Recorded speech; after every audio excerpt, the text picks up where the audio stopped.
إن الحمد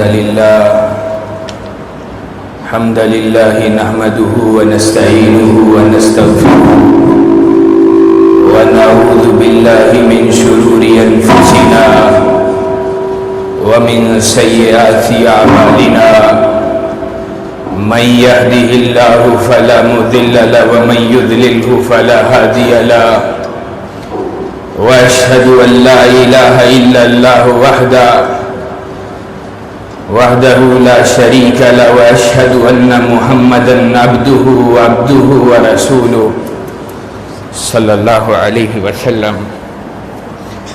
أما بعد فإن خير الحديث كتاب الله وخير الهدي هدي محمد صلى الله عليه وسلم وشر الأمور محدثاتها وكل محدثة بدعة وكل بدعة ضلالة وكل ضلالة في النار.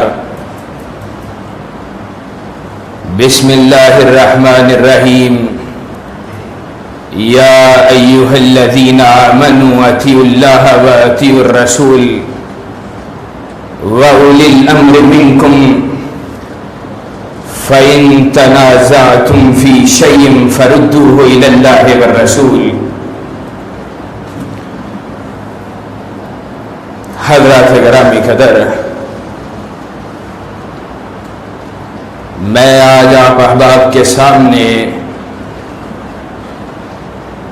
چند باتیں اللہ اور اس کے رسول جناب محمد الرسول اللہ صلی اللہ علیہ وسلم کی اطاعت فرما برداری کے حوالہ سے کرنا چاہتا ہوں.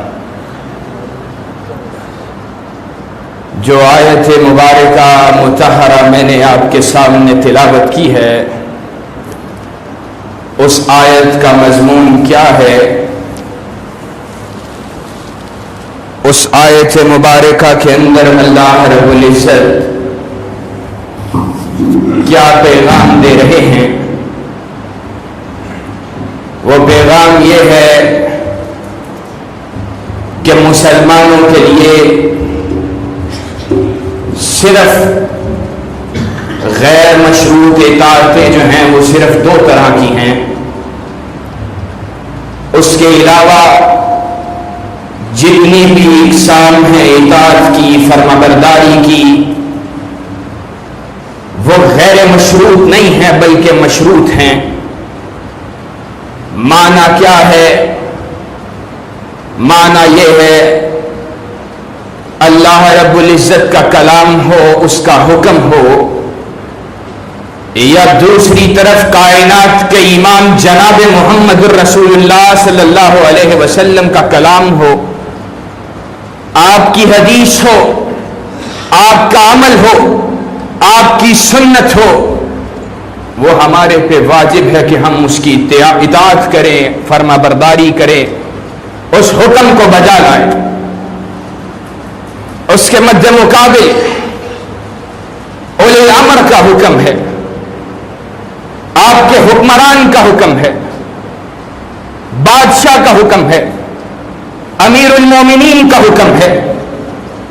اور اس سے پیچھے آؤ، شیوخ الحدیث کا فتویٰ ہے، مفتیوں کا فتویٰ ہے، فقہا کی فقاہت ہے، مجتہدین کا اجتہاد ہے، علماء کی آراء ہے، محدثین کی کسی مسئلے کے اندر رائے ہے، تابعین اعظام کا قول ہے، حتیٰ کہ صحابہ اکرام رضوان اللہ علیہم اجمعین کے اقوال ہیں، ان کے افعال ہیں.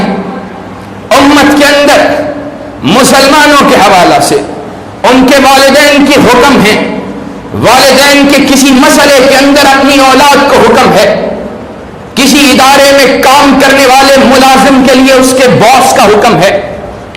یہ جتنے بھی احکامات ہیں، غرض کسی بھی انسان کے اوپر جو بھی قائم کیا گیا ہے، اس میں سے کسی شخص کا بھی حکم وہ انسان کے لیے، وہ مسلمان کے لیے اس کی اتباع کرنا، اس کی پیروی کرنا، اس کی اطاعت کرنا، اس کو بجا لانا، اس کی فرما برداری کرنا، وہ غیر مشروط نہیں ہے بلکہ کائنات کے امام اور کائنات کے رب اس کے ساتھ، اس کے احکامات کے ساتھ اس کو مالک کائنات نے مشروط قرار دے دیا ہے.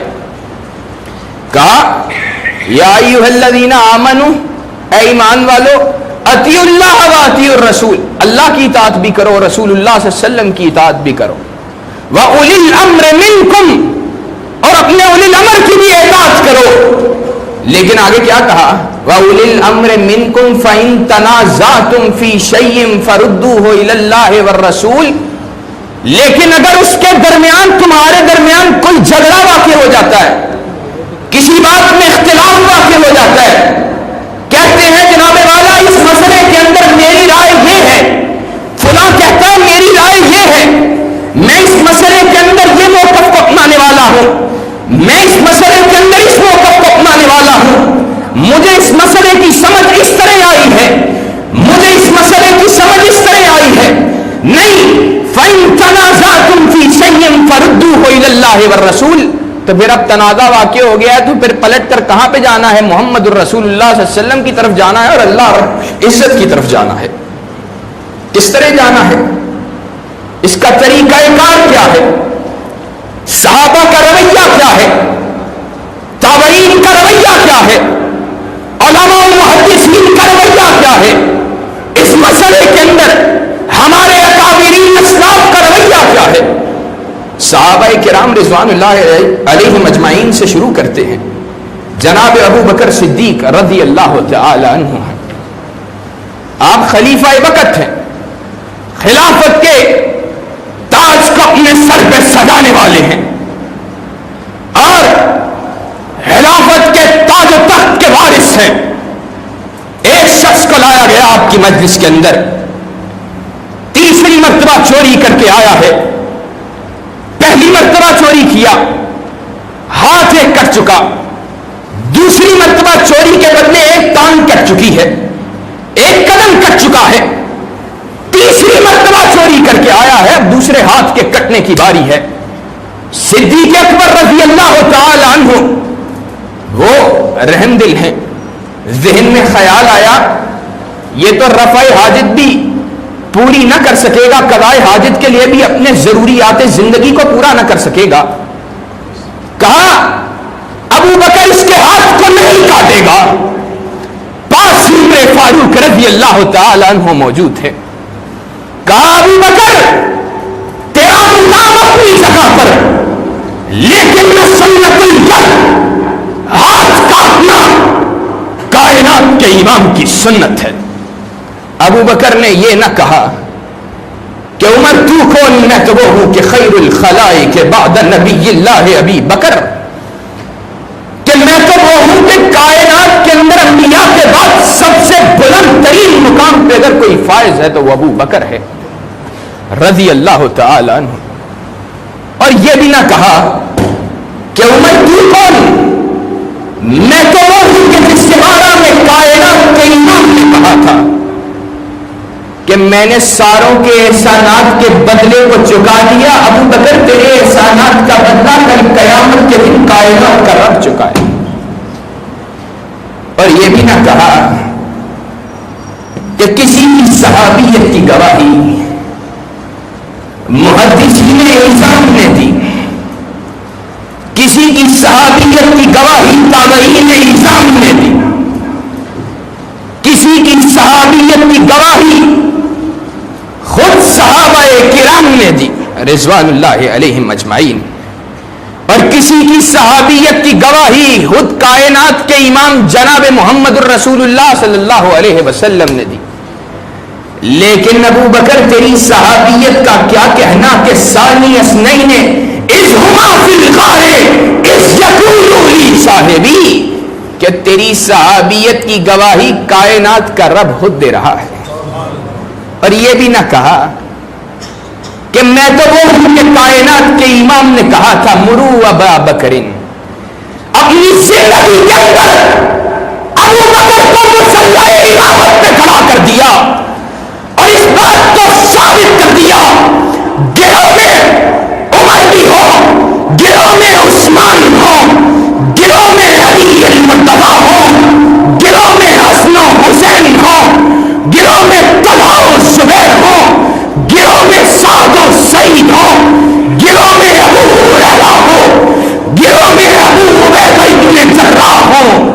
لیکن جس گروہ کے اندر ابو بکر صدیق موجود ہوگا اس کے موجودگی کے اندر کوئی دوسرا مسلح امامت پہ کھڑا نہیں ہو سکتا ہے.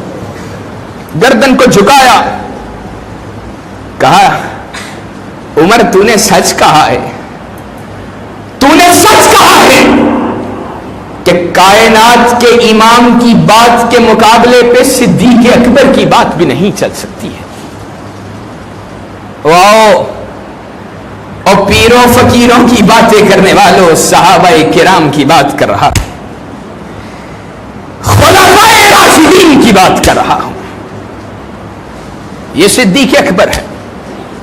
اس کا طرز عمل یہ ہے, کائنات کے امام جناب محمد رسول اللہ صلی اللہ علیہ وسلم کی بات کو سننے کے بعد ان پہ اتباع, ان کی پیروی, اپنے حکم کو پسے پشت ڈالنا, یہ صدیق اکبر نے ہمیں سکھلایا ہے رضی اللہ تعالی عنہ. اور انہی صدیق اکبر رضی اللہ تعالی عنہ خلافت کے تاج کو اپنے سر پہ بھی پہنا ہے تازہ تازہ. صحابی رسول آئے, صحابہ کی جماعتیں آئیں, کہا ابو بکر کائنات کے امام نے اپنی زندگی کے اندر لشکر اسامہ کی روانگی کا حکم دیا تھا, کائنات کا امام دنیا سے چلا گیا ہے, کائنات کا امام دنیا سے چلا گیا ہے.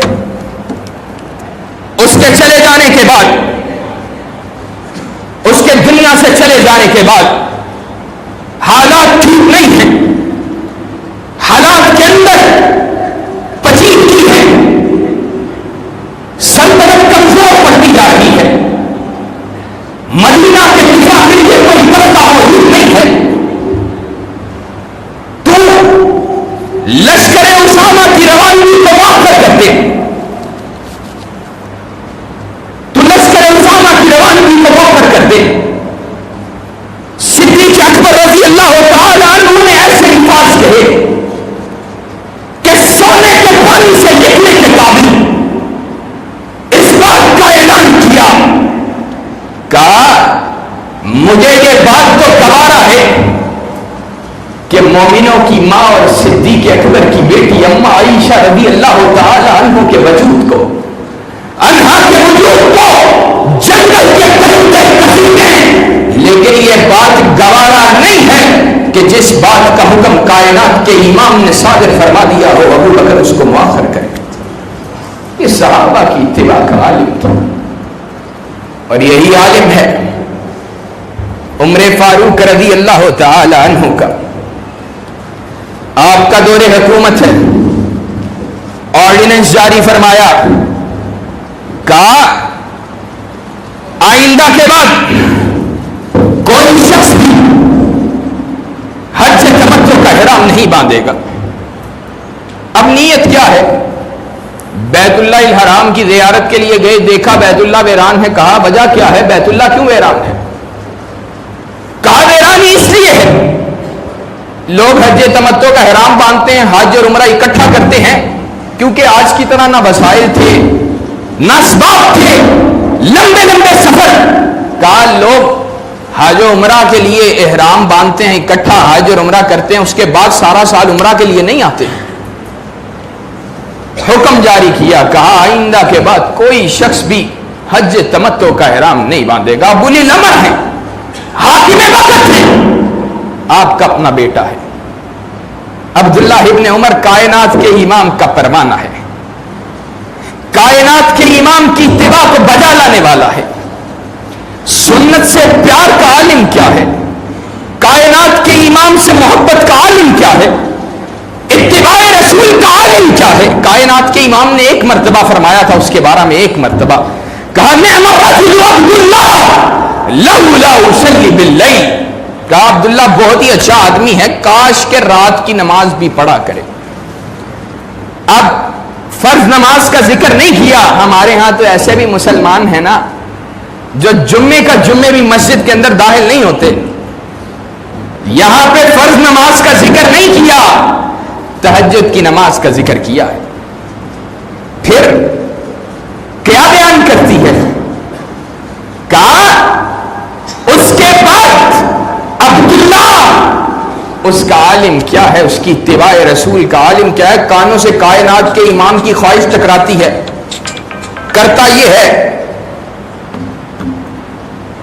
کہتا ہے لا ینام من اللیل الا قلیل، کہا جس دن کائنات کے امام کا حکم کانوں سے ٹکرایا اور ان کی خواہش کانوں سے ٹکرائی، اس دن سے لے کے موت تک عبداللہ ساری رات سویا نہیں کرتا تھا، مگر بہت تھوڑی کہ کہیں کائنات کے امام کے خواہش کو عبداللہ پورا کرنے سے نہ رہ جائے۔ یہ اتباع کا عالم تھا۔ وہی عبداللہ ابن عمر اپنے باپ کے آرڈیننس کو سننے کے بعد حج تمتع کا احرام باندھتا ہے، ساتھی آئے عمر فاروق رضی اللہ تعالی عنہ کے پاس، کہا عمر رضی اللہ تعالی عنہ آپ نے حکم جاری کیا ہے، آپ کے حکم کی سب سے پہلے مخالفت کرنے والا آپ کا اپنا بیٹا ہے۔ کہا عبداللہ کو بلایا جائے۔ اب یہ عبداللہ ہے جو آنکھوں کو جھکائے ہوئے آتا ہے، باپ کے سامنے کندھوں کو گرائے ہوئے آتا ہے، آج کندھوں کو اٹھائے ہوئے آ رہا ہے، آنکھوں کو اٹھائے ہوئے آ رہا ہے۔ کہا عبداللہ میں نے کیا سنا ہے؟ کہا بابا آپ نے ٹھیک سنا ہے۔ کہا تو نے میرے حکم کی نافرمانی کی ہے۔ کہا بابا حج تمتع کا احرام باندھنے کی اجازت کائنات کے امام نے دی ہے، بتائیے آپ کی بات کو مانا جائے یا کائنات کے امام کی بات کو مانا جائے؟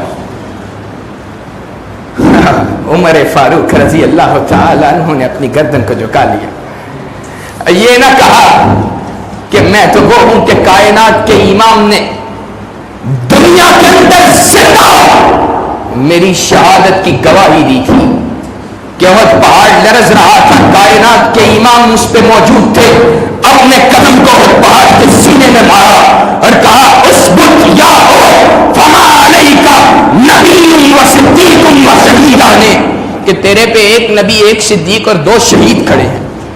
اور یہ بھی نہ کہا کہ میں تو وہ ہوں کہ جس کے بارے میں کائنات کے امام نے کہا تھا کہ عمر اگر میرے بعد کوئی نبی ہوتا تو عمر فاروق رضی اللہ تعالی عنہ ہوتا۔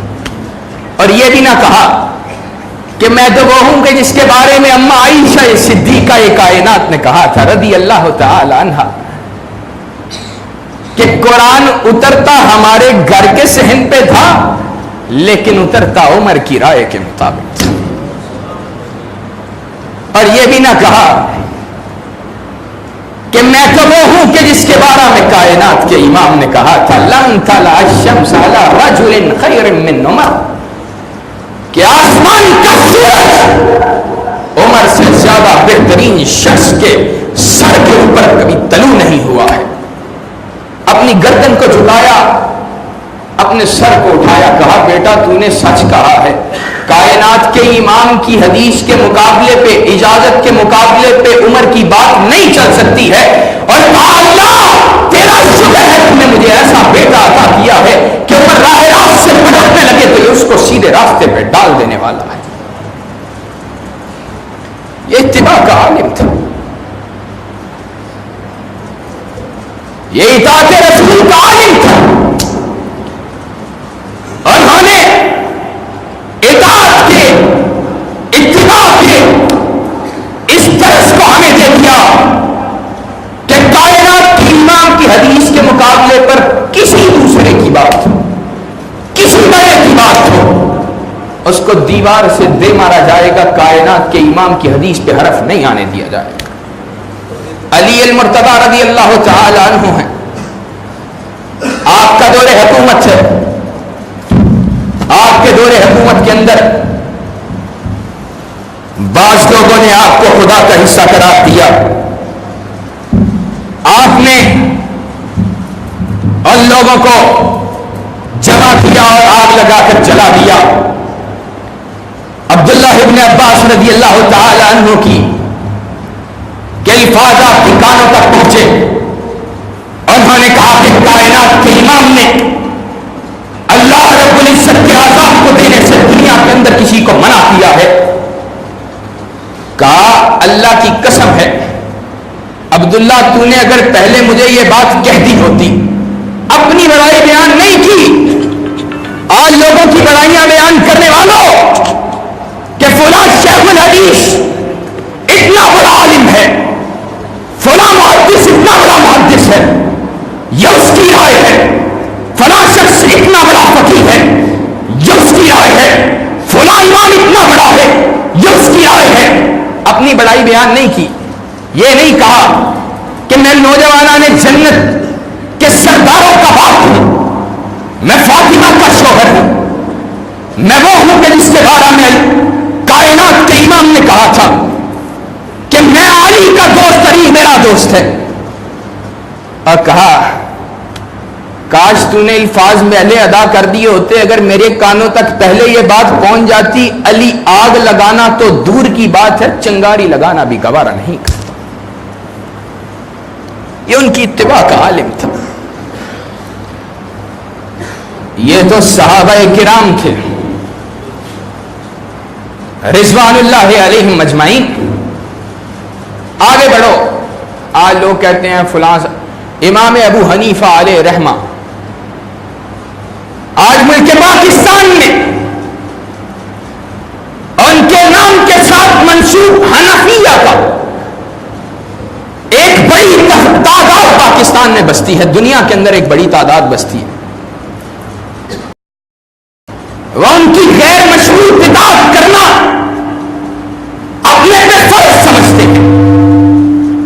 لیکن خود امام ابو حنیفہ علیہ رحمہ کا کیا قول ہے، کیا فرمان ہے؟ کہا لا یحل لأحد ان یفتی بکلامی ما لم یعرف دلیلی. کہا حرام ہے کسی شخص کے اوپر کہ وہ میری رائے کی روشنی کے اندر کوئی فتویٰ دے، ما لم یعرف دلیلی، یہاں تک کہ اس کو میری دلیل کا علم نہ ہو. یعنی امام ابو حنیفہ علیہ رحمہ نے اپنے اس قول سے اس بات کو ثابت کیا ہے اور دنیا والوں کو سمجھایا ہے کہ دلیل قطعی وہ امام ابو حنیفہ کی بات کا نام نہیں ہے. دلیل قطعی نام ہے تو کائنات کے امام جناب محمد الرسول اللہ صلی اللہ علیہ وسلم کی بات کا نام ہے. وہ کون سی دلیل ہے جس کا ذکر ابو حنیفہ علیہ رحمہ کر رہے ہیں؟ معلم یارف دلیلی، وہ وہی حدیث، وہی رب کا قرآن، وہ کائنات کے امام کا فرمان ہے جس کے بارے میں امام ابو حنیفہ علیہ رحمہ کہہ رہے ہیں کہ جب تک کسی شخص کو میری اس دلیل کا علم نہ ہو کہ میں نے کس دلیل کو سامنے رکھتے ہوئے مسئلے کا استنباط کیا ہے، کس سے استدلال کو حاصل کیا ہے، کس سے مسائل کو اخذ کیا ہے، کس سے مسئلے کو نکالا ہے، اس کے لیے حرام ہے کہ وہ میری رائے کے اندر میرے کلام کی روشنی میں فتویٰ کو جاری کرے. اور امام شافعی، امام مالک رحمہ اللہ، ان کا طرز عمل کیا ہے؟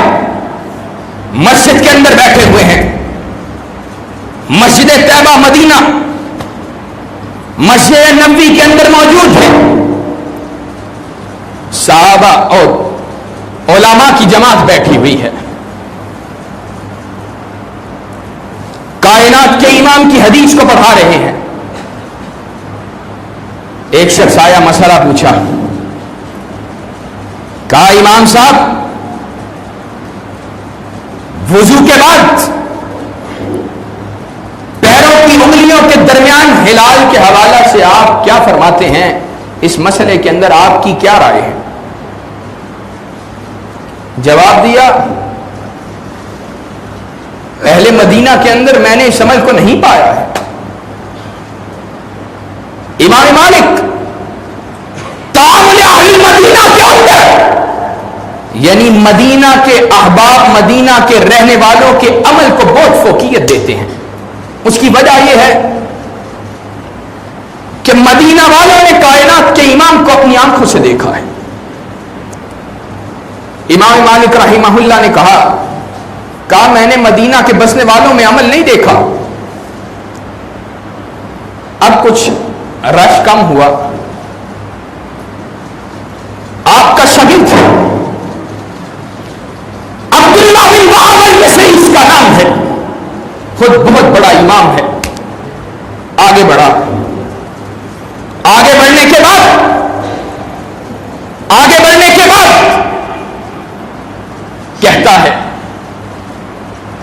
کہتا ہے امام صاحب اندنا فی ذالک سنت، ہمارے پاس اس مسئلے کے اندر سنت موجود ہے. کہا وہ سنت جو تمہارے پاس موجود ہے وہ کیا ہے؟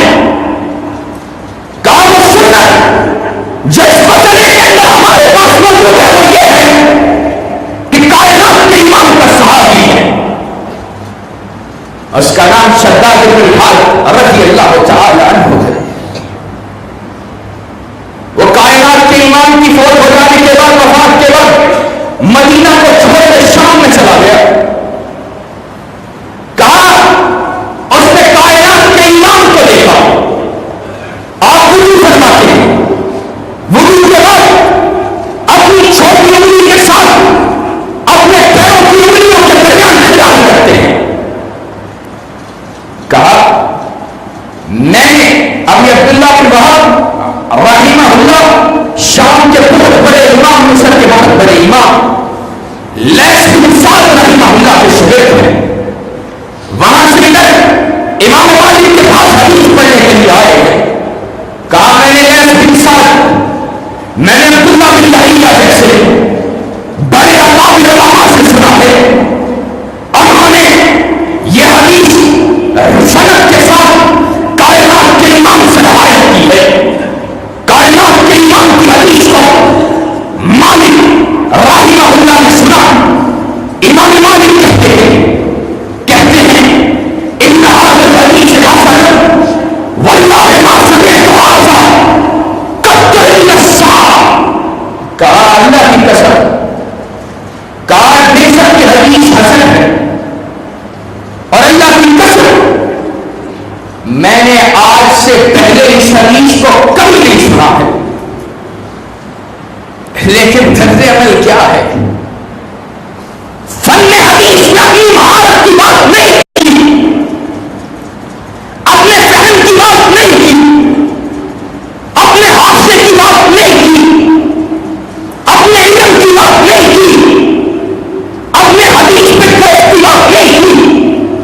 ذخیرہ حدیث کے اپنے ذہن میں موجود ہونے کی بات نہیں کی، بلکہ تعامل اہل المدینہ پہ جس پہ پورا زور بھی ہے، جس پہ منہج ہے، جس پہ مسائل کو کھڑا کرتے ہیں، کائنات کے امام کی حدیث کو سننے کے بعد عالم یہ ہے، عمل یہ ہے.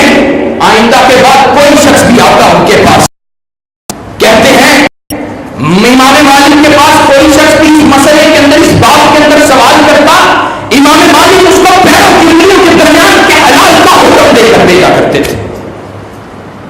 یہ ان کا اتباع، یہ ان کا کائنات کے امام کی حدیث کے سامنے سے تسلیم حال کو کرنا تھا.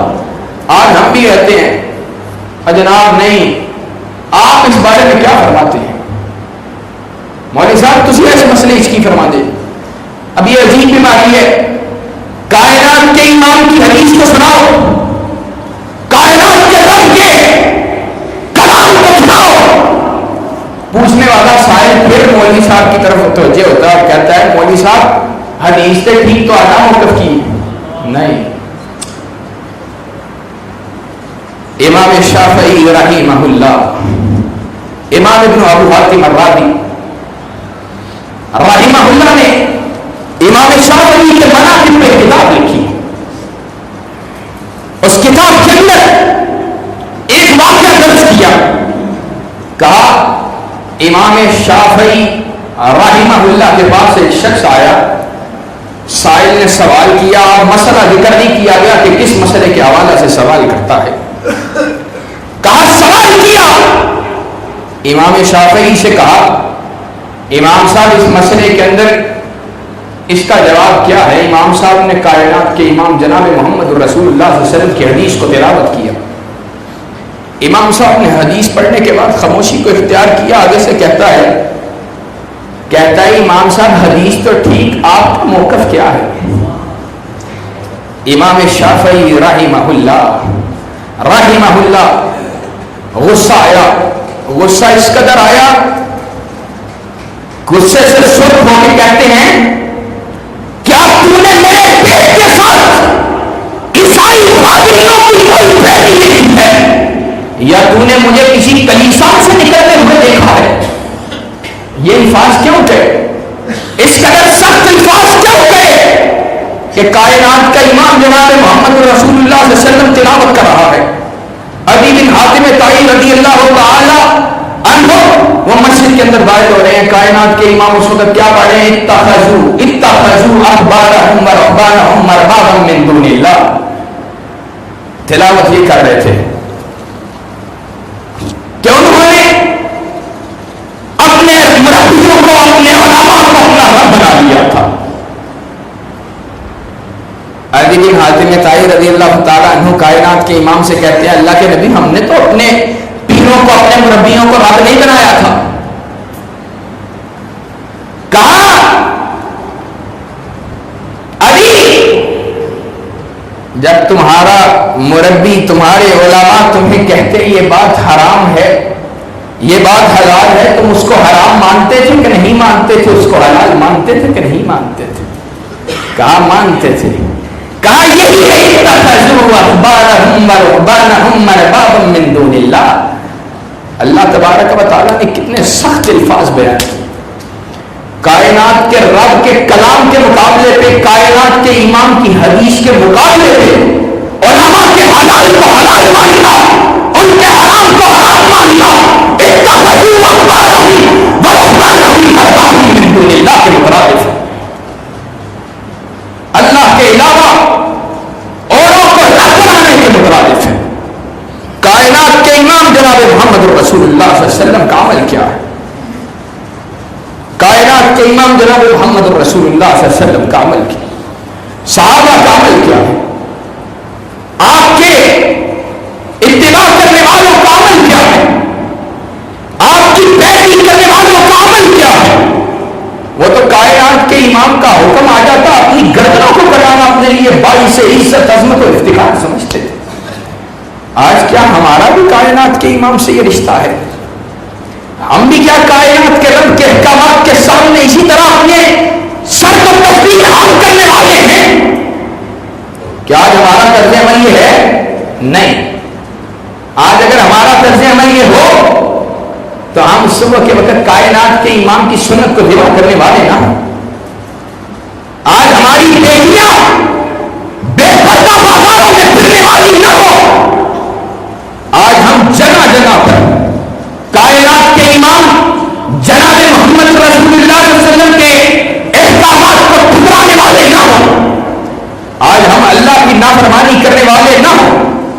آج ضرورت ہے اس امر کی، اور حقیقت بات یہ ہے آج ذلت ہے مسلمانوں پہ، مسکنت ہے مسلمانوں کی۔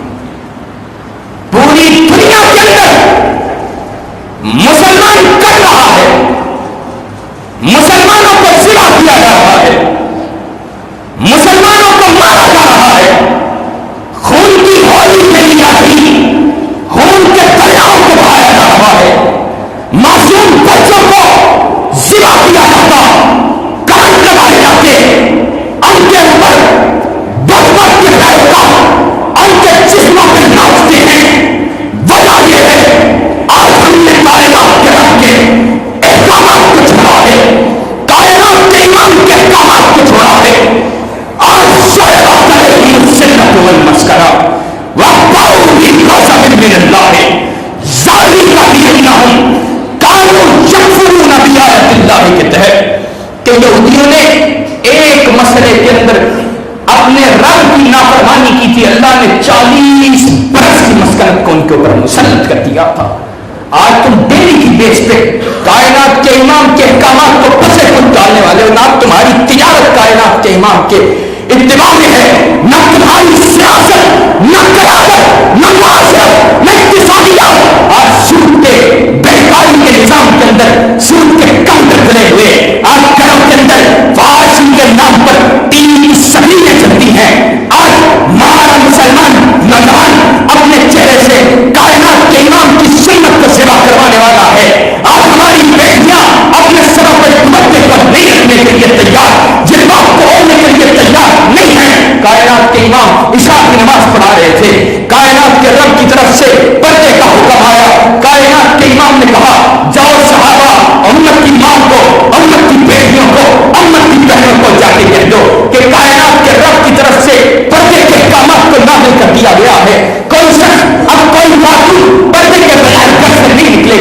پھر رات کو صحابیات نے پتہ کس طرز عمل کو اپنایا تھا اور کس طرح اپنی راتوں کو بتایا تھا.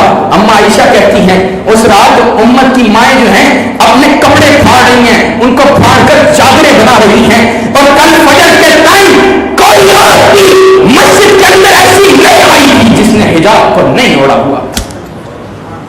وہ تو کائنات کے امام کے حکم کو اس طرح بجا لانے والی تھی, وہ دیواروں کے ساتھ چلنے والیاں, اور دیواروں کے ساتھ اس قدر دیواروں سے ساتھ چلتی کہ جسم اور کپڑے پر رگڑ کی وجہ سے نشانات پڑ جاتے تھے, لیکن وہ اتباع تو کرنے والیاں تھیں. آج ضرورت ہے کہ ہم کائنات کے امام جناب محمد رسول اللہ صلی اللہ علیہ وسلم کے ساتھ اسی طرح کا رویہ اپنائیں جس طرح کا صحابہ کرام رضوان اللہ علیہم اجمعین کا, ہمارے اسلاف کا, ہمارے اکابرین کا رویہ تھا. سبحان ربک رب العزت عما یصفون وسلام علی المرسلین والحمد للہ رب العالمین.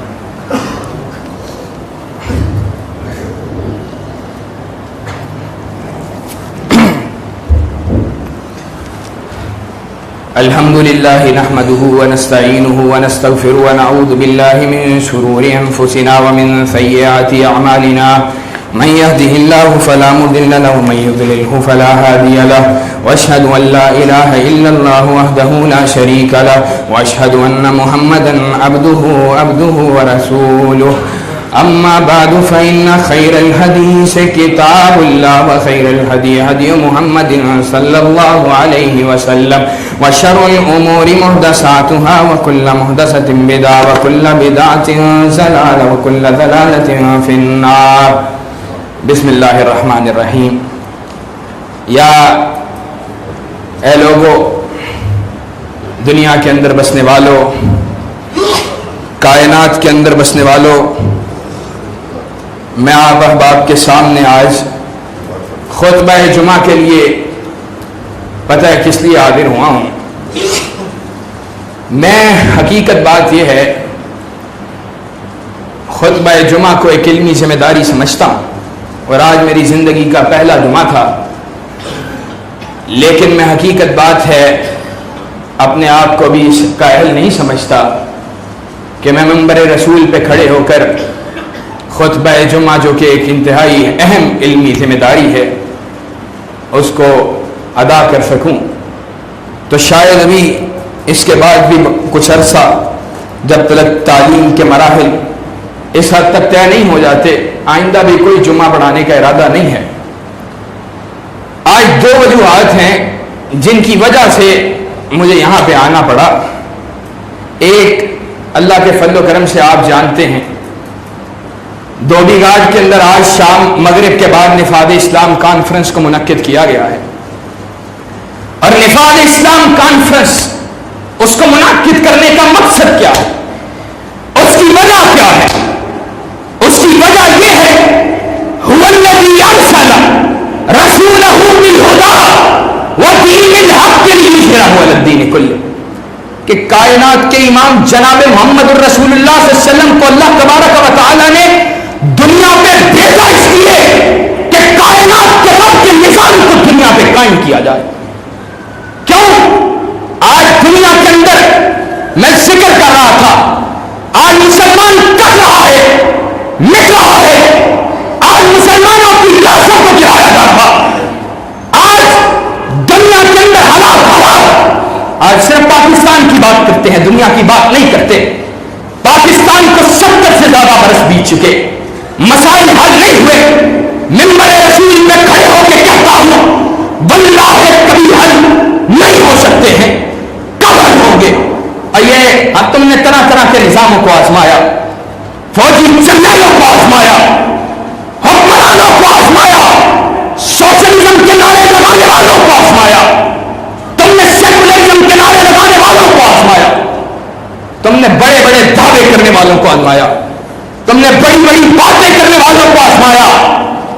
آج تم آزما کے دیکھ رہے ہو نواز شریف کو, اس کے بعد عمران خان کو بھی آزما کے دیکھ لینا, لیکن منبر رسول پہ کھڑا ہوں, اور یاد رکھنا, گواہ رہنا, کل قیامت کا دن ہوگا اگر تم نے میری بات پہ کان کو نہ لگاؤ قیامت کا دن ہوگا، تمہارا گریبان ہوگا، میرا ہاتھ ہوگا. میں کہوں گا اللہ میں نے ان سے کہا تھا کائنات کے مسائل کا حل نفاذ اسلام کے علاوہ کسی اور چیز میں نہیں ہے، لیکن انہوں نے کائنات کے رب کے قانون کے لیے اپنی آواز کو بلند نہیں کیا تھا. آج ملک پاکستان کے اندر اسلام دشمنی کے اوپر مبنی بنوں کو بنایا جا رہا. آج ملک پاکستان کی راہوں کو، ان کے قبلہ و کعبہ کو مکہ و مدینہ سے توڑ کر واشنگٹن اور نیو یارک کی طرف کیا جا رہا ہے. آج اس کو اپنی اصل سے ہٹانے کی کوشش کی جا رہی ہے. ہمارے اسلاف نے، ہمارے اکابرین نے ان پلوں کے لیے قربانیاں دی تھی. کہتے ہیں جناب پل بنا دیے، روڈیں بنا دی، سڑکیں بنا دی، نالیاں کھدوا دی، ان روڈوں کے لیے قربانیاں دی تھی. نہیں، پتہ ہے تمہیں جب پاکستان کے حصول کو کرنے کے لیے مسلمانوں نے ہجرت کی تھی، تمہاری ماں اور بہنوں کی آبروؤں کو لوٹا گیا تھا، مسجدوں کے میناروں کے سائے چلے، تمہاری ماں اور بہنوں کی آبرو ریزی کی گئی. ماؤں نے اپنی آنکھوں کے سامنے سکھوں کے نیزوں کے اوپر اپنے بچوں کو تڑپتا ہوا دیکھا تھا. ماؤں نے اپنے بچے قربان کیے تھے ان پلوں کے لیے. وہ تو انڈیا کے اندر بھی موجود ہیں. آج پاکستان کے اندر، انڈیا کے اندر دنیا کی بڑی ترین ورلڈ رینکنگ کے اندر بڑی بڑی ترین یونیورسٹیز موجود ہیں. آج یونیورسٹیوں کے لیے تم نے ملک حاصل کیا تھا. ہونا چاہیے، سب ہونا چاہیے، لیکن اصل کیا ہے؟ آج انڈیا کے اندر معیشت تم سے آج بہتر، معاشرت تم سے بہتر، حالات تم سے بہتر، تو پھر یہ دھرتی الگ حاصل کرنے کی وجہ کیا تھی؟ وجہ صرف یہ تھی کہ ان الحکم الا للہ کے تحت ماؤں نے اس لیے قربانیاں دی تھی کہ ایک ایسے وطن کو حاصل کر لیا جائے گا جہاں پہ کائنات کے رب کا قانون چلے گا. آج 70-71 برس، اور میں دعوے سے کہتا ہوں، پوری ذمہ داری سے کہہ رہا ہوں، مسائل پھر دوبارہ کہہ رہا ہوں، مسائل حل نہیں ہو سکتے. اور یہ بات صرف میں نہیں کہہ رہا. جاؤ آج سے 12-14 سال قبل archbishop of Canterbury doctor William Robins, اس نے کہا تھا عیسائیوں کے ایک فرقے کا سب سے بڑا دوسرے نمبر پہ روحانی رہنما ہے کوئین الزبتھ کے بعد. اس نے کہا تھا، اس نے کہا انگلینڈ کے مسائل کا حل بھی اگر چاہتے ہو تو کائنات کے امام جناب محمد رسول اللہ صلی اللہ علیہ وسلم کے نظام کو نافذ کرنا پڑے گا. سینٹ کے، قومی اسمبلی کے، ہاؤس آف لارڈز اور ہاؤس آف کامنز کے مشترکہ اجلاس میں اس کو طلب کیا گیا کہ اپنے بیان کو واپس لے. بڑے بڑے جریدے موجود ہیں، ان کے سامنے کھڑے ہو کر اس نے کہا تھا، اس نے کہا عیسائی ہوں، عیسائیت سے باغی نہیں ہوں، لیکن انگلینڈ کے مسائل کا حل جو ہے وہ کائنات کے امام کے نظام میں ہی بنا ہے. بڑی سخت بات ہے کرنے جا رہا ہوں افسوس کے ساتھ. وہ عیسائی ہو کے مانتا ہے تو مسلمان ہو کے نہیں مانتا.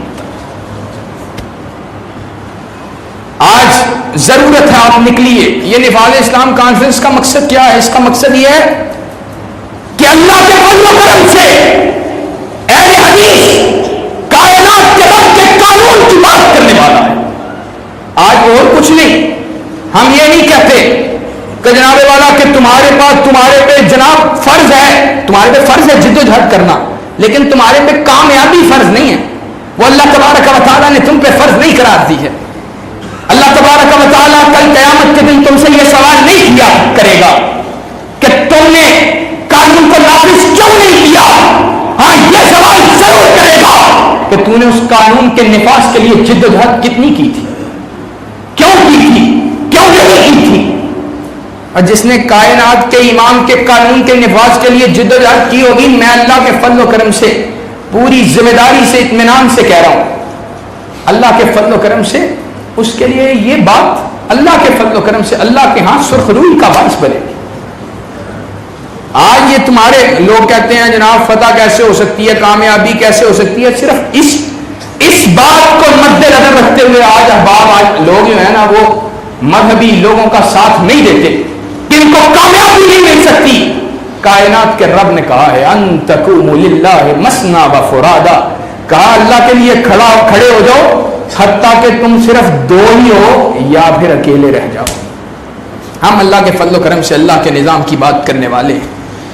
ہم پرامن لوگ ہیں, پرامن طریقے سے کائنات کے رب کے نظام کی جدوجہد کرنے کے قائل ہیں. ہم اس بات کا اعلان کرنے والے ہیں کہ کائنات کے رب کے قانون کو کائنات کے رب کی دھرتی پر نافذ کرنا پڑے گا, اور اس کے بلا کائنات کے لیے, کائنات کی بقا کے لیے کوئی دوسرا چارہ نہیں ہے. اپنی گفتگو کو ختم کرتے ہوئے آپ سب احباب کو چاہیے اپنے رفقا کے ساتھ, اپنے ساتھیوں کے ساتھ, اپنے احباب کے ساتھ, یہی مشن تھا حضرت علامہ شہید رحمہ اللہ کا. انہوں نے اپنی گردن کو کٹانا گوارا کر لیا, اپنے آپ کو شہید کروانا گوارا کر لیا, مصیبتوں کو سہا, اما آزمائشوں کو سہا, لیکن اپنے آپ کو شہید کروانا گوارا کر لیا تھا, لیکن اس مشن کو چھوڑنا گوارا نہیں کیا تھا. آج آپ بھی نکلیے اپنے احباب کو لے کر, اپنے رفقا کو لے کر, اپنے ساتھیوں کو لے کر. آج ہی دھوبی گھاٹ فیصلہ آباد میں پہنچیے تاکہ لوگوں کو پیغام دیا جا سکے کہ کائنات کے امام کے نظام سے محبت کرنے والے بھی زندہ ہیں, کائنات کے امام کے نظام کی بات کرنے والے ابھی زندہ ہیں, کائنات کے امام کے نظام کی بات کرنے والے ابھی ایک بڑی قوت کو اختیار کرنے والے ہیں. انشاءاللہ آپ سارے وہاں پر پہنچیں گے انشاءاللہ. اور دوسرا اعلان بہت ضروری, بہت اہم ہے. شیخ سلیم الرحمان وہ مجھے کہہ کے گئے ہیں, میں حقیقت بات یہ ہے کہ زندگی کے اندر نہ مزاج کے بھی یہ بات خلاف ہے, زندگی کے اندر کبھی ایسا موقع بھی نہیں آیا اور نہ ہی ایسا طبیعت اور مزاج ہے, لیکن چونکہ حضرت شیخ صاحب کا حکم ہے, آپ سب احباب اس کانفرنس کے اوپر بہت وسائل کو خرچ کیا گیا ہے اور وسائل کے حوالہ سے بہت مسائل کا سامنا کرنا پڑا ہے. تو اس سب کے لیے ابھی کئی چیزوں کے حوالہ سے قرضہ جو ابھی ادا کرنے والا ہے, اسٹیج کے حوالے سے, کرسیوں کے حوالے سے, صوفوں وغیرہ کے حوالے سے, آپ سب احباب اس کے اندر بھرپور انداز سے تعاون کریں. لاکھوں روپیہ خرچ ہوتا ہے, یہ آپ کا حصہ جو اس کے اندر اللہ کے فضل و کرم سے کانفرنس کے اندر شامل ہوگا, اللہ کے فضل و کرم سے انشاءاللہ کل قیامت کے دن آپ کے نامہ حسنات کے اندر اللہ کے فضل و کرم سے میری دعا ہے کہ بہت زیادہ اللہ کی توفیق سے بلندی کا باعث بنائے آپ کو. اور ایک اور اعلان ہے, وہ یہ ہے کہ یہ جامعہ کے اندر مرکز اعلیٰ کے اندر شعبہ حفظ قرآن اور سکول کے لیے داخلے جو ہے وہ کھل چکا ہے. اپنے بچوں کو دین کے لیے, حقیقت بات ہے ہم نے سکولوں کے اندر پڑھا ہے, ہم بیکن ہاؤس میں پڑھا ہوں, میں پری انجینئرنگ کی ہے, لیکن حقیقت بات ہے یہ علماء بنتے ہیں, یہ حفاظ قرآن, یہ انبیاء کے منبروں کے وارث, ان سے بلند مقام کی کوئی کائنات کے اندر ہستیاں نہیں ہیں. اگر حقیقی معنوں کے اندر یہ علماء منہج سلف کے اوپر, حقیقی معنوں کے اندر اپنے اسلاف کے منہج کے اوپر قائم ہوں تو صحیح بات ہے آپ کو اس قسم کے اداروں کے ساتھ تعاون بھی کرنا چاہیے اور ان میں اپنے طالب علم, اپنے بچوں کو پڑھانا بھی چاہیے. وآخر دعوانا ان الحمد للہ رب العالمین.